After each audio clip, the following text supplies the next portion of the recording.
السلام عليكم ورحمة الله وبركاته. طلاب الهندسة الزراعي. النهاردة هنتكلم في الفصل الرابع طبيعة المراية والعدسات. أول حاجة لازم تعرفها إن في حاجة اسمها المراية المستوية. تخيل معايا كده لو أنا وقفت قدام مراية كده مستوية، تمام؟ فهي الأشعة الصادرة من الجسم تسقط على المرآة وتنعكس عنها حسب قانون الانعكاس، وبعد الانعكاس فإن الأشعة ستبتعد ولكنها تبدو كأنها صادرة من الجسم خلف المرآة. يعني ان احنا بنشوف صورة الجسم خلف المرآة وعلى بعد من سطحها. تمام. طب انا دلوقتي عايز اعرف رموز البي دي. ده بعد الجسم عن المرآة، بعد الجسم عن المرآة. تمام. في رمز اسمه كيو، المسافة بين الصورة والمرآة، بين الصورة والمرآة. وفي قانون بيقول ان البي بتساوي سالب كيو، أي أن البعد بعد الصورة عن المرآة يساوي بعد الجسم، والإشارة السالبة تعني أن الصورة تقع خلف المرآة. يعني خد بالك، يقول لك إيه هي ليه الإشارة السالبة دي موجودة في القانون؟ لأنها تعني أن الصورة تقع خلف المرآة. نكمل كلامنا. يلاحظ كذلك في هذا النوع من المرايا أن الصورة مساوية تماما للجسم في الحجم، أي أن التكبير هو النسبة بين طول الصورة وطول الجسم، وأي أن بعد الصورة وبعد الجسم يساوي في هذه الحالة الواحد الصحيح. يعني المراية المستوية هي نوع من المرايا بيساوي نفس حجم الجسم، ويكون التكبير هو النسبة بين طول الصورة وطول الجسم، وأن بعد الصورة هو بعد الجسم، ويساوي في هذه الحالة الواحد الصحيح.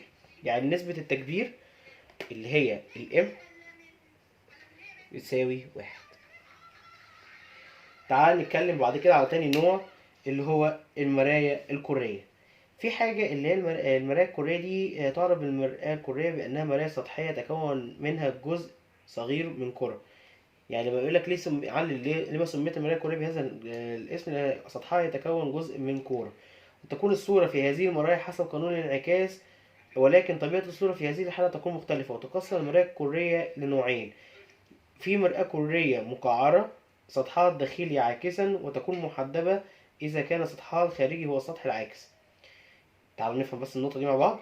يعني في المرآة الكرية بتتقسم لنوعين: مرآة مقعرة إذا كان سطحها الداخلي، يعني السطح الداخلي هو اللي بيعكس، وتكون محدبة إذا كان سطحها الخارجي هو اللي بيعكس. يعني محدبة سطحها الخارجي اللي بيعكس، المقعرة سطحها الداخلي هو اللي بيعكس. نتكلم بقى المرايا المقعرة، وتسمى أيضا بالمرآة اللامة، وذلك لأنها تجمع الأشعة الساقطة عليها، ويكون سطحها العاكس هو السطح الداخلي المقعر. وفي المراية المحدبة، وتسمى أيضا بالمراية المفرقة، وذلك لأنها تفرق الأشعة الساقطة عليها، ويكون سطحها العاكس هو السطح الخارجي أو السطح المحدب. تمام كده. عشان ندرس بعد كده بقى كيفية دراسة الصور في المرايا الكرية، لابد من معرفة بعض المصطلحات الهامة اللي هي لازم نقولها دلوقتي. تعالوا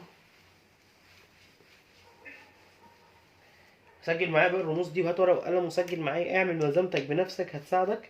أول حاجة السي، ده هو مركز التكور، وهو مركز الكرة التي تكون المرآة جزء منها. تاني حاجة الفي، هو قطب المرآة أو اسمه الفيرتكس، وهو مركز المرآة نفسها. في الار، وهو نصف قطر التكور، وهو المسافة بين مركز التكور وقطب المرآة. وفي المحور الأصلي، هو المحور الذي يصل بين مركز التكور وقطب المرآة، ده ملوش رمز. والبؤرة اللي هي الاف، وهي النقطة اللي تجمع فيها الأشعة الموازية للمحور الأصلي، وتسمى في هذه الحالة بؤرة حقيقية في المرآة المقعرة، هي النقطة اللي تبدو وكأن الأشعة الموازية للمحور الأصلي تتفرق منه، تسمى في هذه الحالة بؤرة تقديرية في المرآة المحدبة. ولكن البؤرة في منتصف المسافة بين مركزي التكور وقطب المرآة. في حاجة بقى اللي هي البعد البؤري. طب معلش بس عشان ما نلخبطش، دي اف سمول، البؤرة بيكون اف كابيتال. تمام. بعد كده البعد البؤري اللي هي اف سمول. تمام. وهي المسافة بين البؤرة وقطب المرآة. تعالوا بقى يمكن تحديد مواقع وطبيعة الصور المتكونة بواسطة المرايا الكرية برسم اثنين من ثلاث يعني 2 أو 3 أشعة موضحة. يعني ممكن نوضح أكتر من كده. فعشان كده فإذا تكونت صورة لجسم أو لجسم ما ويمكن استقبالها على حال فإن الصورة تكون حقيقية. الصورة الحقيقية هي تتكون أمام المرآة. أما لم يكن استقبالها على حال فتكون صورة تقديرية. الصورة التقديرية التي تتكون خلف المرآة توضح موقع وطبيعة المكونات بواسطة المرآة المقعرة. يعني خد بالك، لو أنا قدرت أستقبل الصورة على حائل فإن دي الصورة حقيقية، بتكون دي على المرآة اللي هي بتلم المواضيع اللي هي المرآة المقعرة. وفي المرآة اللي هي بتفرق الأشعة واللي هي بتفرق الصورة وبتخليها صورة تقديرية زي المرآة المحدبة. بس كده. عشان عايزك بس تلاحظ أشكال، افتح الكتاب صفحة 39 وبص على أشكال المواضيع دي كلها عشان هي دي اللي هتفيدك من أول صفحة 39 لغاية صفحة 41 فوق، لأن هي دي إنك لازم تكون شايف المواضيع دي صح قدامك عشان تفهم لو أسقط شعاع أو ثلاثة عشان يقدروا يحددوا بيه الابعاد البؤريه ويحددوا الصوره شكلها عامل ازاي. خلصنا كده؟ لا لا لا، ما خلصناش. ده احنا كده خلصنا الجزء اللي هو المتعلق بالمرايه. بس عايزين برضك ان في حاجه برضك ملحوظه عايزين نقولها في المرايه الكريه، وهي قوانين معينه لازم نقولها. جميع المسافات مقاسة من قطب المرآة تكون سالبة في اتجاه انتشار الضوء وموجبة في اتجاه المضاد لانتشار الضوء. تاني حاجة، يكون البعد البؤري موجبا للمرآة المقعرة سالبا للمرآة المحدبة. يعني خد بالك، لو قالك المرآة مقعرة اعرف ان البعد البؤري موجب، ولو كان سالب يبقى البعد البؤري للمرآة سالب. بعد كده التكبير اللي هو الام بيساوي سالب كيو على بي. محدش بقى يروح يجيب لي رقم بالموجب هنا ويقوم حاطط لي عليه سالب. لا، خد بالك السالب دي قانون. يعني لو الرقم لو هو سالب، اقصد معلش، لو كيو دي بالسالب تضربها في سالب بيبقى بالموجب. خد بالك يعني عشان في ناس بتفوت. والام تاخذ اشاره سالبه اذا كانت الصوره متكونه مقلوبه والعكس صحيح. تعالوا بقى نكمل بعد كده، نقول بقى في حوار العدسات. انت طبعا شفت الصفح. انت دلوقتي كنت شفت الصفح وشفت الملاحظه الاخيره اللي هو بتاع قانون التكبير. العدسات، خلينا نتناقش في انكسار للضوء من خلال العدسات الرقيقه، وهي تكون مصنوعه من ماده شفافه. يعني العدسات المصنوعه من ماده شفافه غالبا بتلاقيها بتكون مع البنات اللي هي اللينسز، يعني اللي بتكون مصنوعه من ماده شفافه ورقيقه كده بيحطوها في عينيهم، وسمكها صغير. وهناك نوعين من العدسات، في عدسة محدبة وفي عدسة مقعرة. هنقول بقى عكس المرآة المحدبة وعكس المرآة المقعرة. يعني اللي انت كنت بتقوله في المرآة المحدبة هيتقال في العدسة المقعرة، واللي كان بيتقال في المرآة المحدبة هيتقال في العدسة المرآة المحدبة هيتقال في العدسة المقعرة، واللي كان بيتقال في المرآة المقعرة هيتقال في العدسة المحدبة. العدسة المحدبة تسمى أيضا بالعدسة اللم. طب ليه؟ ولأنها تجمع الأشعة المنكسرة عليها. طب العدسة المقعرة تسمى بالعدسة المفرقة، وذلك لأنها تفرق الأشعة المنكسرة عليها. ولازم قبل ما نعرف تكوين الصورة بانكسار الأشعة من خلال العدسات الرقيقة لازم نعرف بعض المصطلحات. المحور الأصلي ملوش رمز، المركز البصري ملوش رمز، البؤرة اللي هو رمزها اف كابيتال، اللي هي بتكون نقطة تجمع فيها الأشعة المتوازية للمحور الأصلي، أو هي النقطة التي تبدو وكأن الأشعة الموازية للمحور الأصلي تنطبق منها بؤرة تقديرية. وفي هي اللي هو البعد البؤري اللي هو اف سمول. وفي حالة تكون الصورة بواسطة المراية، المرايا يمكن أن نجد طبيعات الصورة متكونة بواسطة العدسة الرقيقة، وذلك بتعديل تقاطع اثنين من الأشعة الناتجة. شعاع يمر بمركز العدسة فلا يعاني أي انكسار. شعاع موازي للمحور الأصلي فينكسر مرا بالبؤرة. شعاع مر بالبؤرة فينكسر موازيا للمحور. طب أنا عايز أشوف بس الأشكال دي إزاي هعملها. افتح معايا كتاب صفحة 43 لغاية صفحة 46 فوق. بعد كده تعالى بقى نتكلم عن القانون العام للمرايا. انا كل ده انا عايزك تروح تشوف الاشكال، لان انا مش هعرف اوصفها لك وصف دقيق قوي من الرسومات، لان الرسم هياخد منا وقت والفيديو مش عايزين نطوله. فانت روح شوف كده. مش مطالب بيك بالرسم على فكره في الامتحان، انت مطلوب عليك معلومات زي ما حصل في الميد تيرم. تعالى بقى نتكلم عن القانون العام للمرايا. القانون العام للمرايا والعدسات. قانون عام العلم اللي حطوا قوانين لعلم البصريات كان اولهم الحسن ابن الهيثم، وبعد كده استند عليه علماء من الغرب وقدروا يستنتجوا قوانين كتيره. بقول ان في علاقه بقى في القانون ده بتربط موضع الجسم اللي هو البي وموضع الصوره اللي هو الكيو والبعد البؤري. حيث ان واحد على اف اللي هو واحد على البعد البؤري بيساوي واحد على بي زائد واحد على كيو. وعند استخدام هذا القانون يجب مراعاة البعد البؤري لازم يكون موجب، يعني البعد البؤري لازم يكون موجب تمام في المرآة اللامة المقعرة، ويكون سالب في المرآة المفرقة المحدبة والمرآة المفرقة المقعرة. تمام، موجب أو سالب. بعد الجسم بيكون موجبا في، يعني تفهم المعلومة دي، لو كان موجب يبقى الجسم إذا كان الجسم حقيقيا، ويكون سالب إذا كان الجسم غير حقيقي، يعني هنا ريلي وإن ريلي. تمام، يعني أنا بقى ريل يعني ريلابل، إن ريلابل يعني هنا حقيقي وهنا غير حقيقي. تمام. جميع المسافات كيو بي واف تقاس من مركز المرآة أو العدسة. تكبير العدسة أو المرآة ام يمكن أن يعبر عنه يعني بالقانون اللي احنا كنا بنشوفه من شوية، اللي هو ام بتساوي سالب كيو على بي. تمام، حيث طول الصورة على طول الجسم يساوي ام. ويلاحظ ان ام تأخذ إشارة سالبة إذا كانت الصورة يعني لو هي خدت إشارة سالبة يبقى الصورة المتكونة مقلوبة، لو كانت موجبة تبقى الصورة معدولة. لو عايز اجيب قوة المرآة، القوة، خد بالك القوة ملهاش رمز، القوة بتساوي اف على 100. اف دي اللي هي البعد البؤري على 100، وبتتقاس بوحدة الديو بتر. جات لنا سؤال في المتر، وفي ناس ما شاء الله افتت فيها افتة غير عادية، ضيعوا نفسهم بنفسهم. يلا كان الله في عونهم على السمر كورس.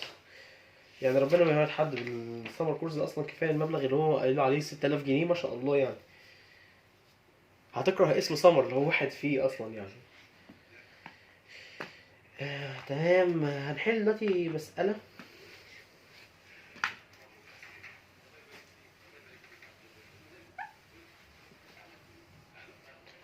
بيقول لك إذا وضعنا جسم على بعد 20 سنتي يبقى البي بتساوي 20 سنتي. من قطب مرآة مكعرة قطرها 10 سنتي، قطرها 10 سنتي يعني نصف قطرها 5، يبقى البعد البؤري اللي هو الاف سمول بيساوي 2.5 سنتي. استنتج استجابة شغال. أوجد بعد الصورة عن المرآة وكذلك البعد البؤري لهذه المرآة، وأوجد كذلك قوة التكبير، واذكر على أي الصورة دي معدولة ولا مقلوبة. ده تمام، أنت طالب. القانون العام للمرآة هو اللي هيشتغل. 1 على 2.5 اللي هو 1 على اف بيساوي 1 على بي اللي هو 1 على 20 زائد 1 على كيو. بالنظر كل ده كيو هتطلع في الآخر بتساوي 2.86 سنتي. ده بعد الصورة. عايز اجيب نسبة التكبير، الام بتساوي، هي ام كابيتال على فكرة بس عشان بس بختصر، سالب كيو اللي هو سالب 2 علامة 8.6 على 20 اللي هي هتساوي سالب 0.14. لو الإشارة يعني كده هي الصورة المتكونة معدولة، لأن أول حاجة إن الإشارة، معلش أنا آسف بس معلش أنا نسبة التكبير طلعت بالسالب، لو سالبة كده الصورة المتكونة مقلوبة. تمام، ومصغرة، وقيمة الام ايه أصغر من 1. تمام كده. ثانية واحدة، أنا أظن في الحسابات فيها حاجة غلط.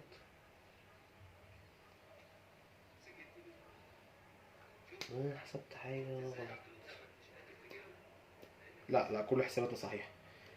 هي بسبب الإشارة السالبة يبقى الصورة دي كده ايه مقلوبة. تمام، وبالتالي نستنتج ان هي بتكون مكبرة، وتكون هي دايما نسبتها اكبر من الواحد الصحيح، اصغر من الواحد الصحيح. كده احنا قلنا الكلام اللي علينا.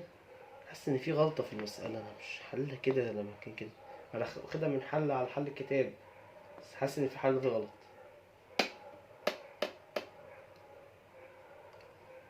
وما لو حد شاف ان الحل ده فيه حاجة غلط يكتب لي تحت في الكومنتات، عشان انا الكتاب ده انا مش ضامنه. كتاب انا مش ضامنه، بس انا اشتغلت القانون العام المرة.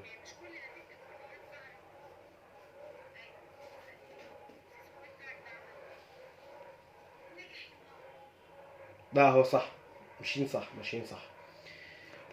تعالى بعد كده بقى ناخد لك على حوار حاجة اسمها الأجهزة البصرية، وده حوار هنقعد نتكلم فيه، يعني ده حوار رغي، ومفترض ان هو اصلا انك بتبص على شكل بس، الناس بتكون شايف شكل اللي هنتكلم عنه. هقول لك على صفحة كام، خلي معاك كتاب جاهز. اول حاجة احنا بنتكلم عن الأجهزة البصرية، واول حاجة بنتكلم عنها المجهر او الميكروسكوب المركب. يتكون المجهر المركب من عدستين محدبتين. العدسة الأولى تسمى العدسة الشيئية، وهي تكون صورة أولى، وتكون في الصورة الثانية بمثابة جسم العدسة الثانية، وهي تسمى العدسة العينية. والمسافة بين العدستين يمثل طول المجهر. ويوضح تكوين الصورة في المجهر في الشكل اللي هو موجود صفحة 49 فوق، شكل 24 اللي هو المجهر. ولو انت شفت المجهر ده الميكروسكوب هتشوفه في المعمل في وقت النبات، واللي شافه برضك في علم علوم في كواليتي او بايوتكنولوجيا او اي اقسام من اقسام العلوم هيشوفوا المجهر او الميكروسكوب. تعالى بقى، بوضع الجسم بمراد تكبيره على بعد أكبر قليلا من البعد البؤري للعدسة الشيئية، فتتكون له صورة حقيقية مكبرة، بحيث يكون موضعيا داخل البؤرة البعد البؤري للعدسة العينية، وتعمل العدسة العينية على تكبير الصورة. تتكون في النهاية صورة تقديرية مكبرة، وتكون قدرة التكبير العدسة النهائية بتساوي بتساوي M1 في M2، حيث ان M1 تشير الى تكبير العدسة الشيئية، و M2 تشير الى تكبير العدسة العينية. تاني جهاز عايزين نتكلم عنه التلسكوب الفلكي الكاسر، يتكون من عدستين لمتين يعني بتلم الأشعة الساقطة عليه. تسمى العدسة شيئية ذات بعد بؤري كبير، والأخرى عدسة عينية ذات بعد بؤري صغير، مثبتان في أنبوب، والجسم يكون بعيدا جدا عن مجموعة العدسات ما لا نهاية، وبالتالي تأتي الأشعة متوازية، وتكون الصورة في بؤرة شيئية في البؤرة الشيئية العدسة الشيئية، وتكون الصورة حقيقية مقلوبة مصغرة عند البؤرة، وتعتبر صورة جسم جديد. وده اللي هتشوفه مكان صفحة 50. بيقول لك إن العدسة العينية يقع على مسافة أقل من البعد البؤرة نفسها العينية، وتكونت صورة تقديرية مقلوبة مقربة ومصغرة. ده اللي هو التلسكوب الكاسر. بكده نكون خلصنا الفصل الرابع، وهنتكلم المرة الجاية عن الفصل الخامس اللي هو من صفحة 51 لغاية صفحة 59 تقريبا، لغاية صفحة 59. كده نكون خلصنا الباب الأول طبيعة، ما يبقناش غير الباب التاني وحصة الأرصاد. وبإذن الله نشوفكم على خير. السلام عليكم ورحمة الله وبركاته.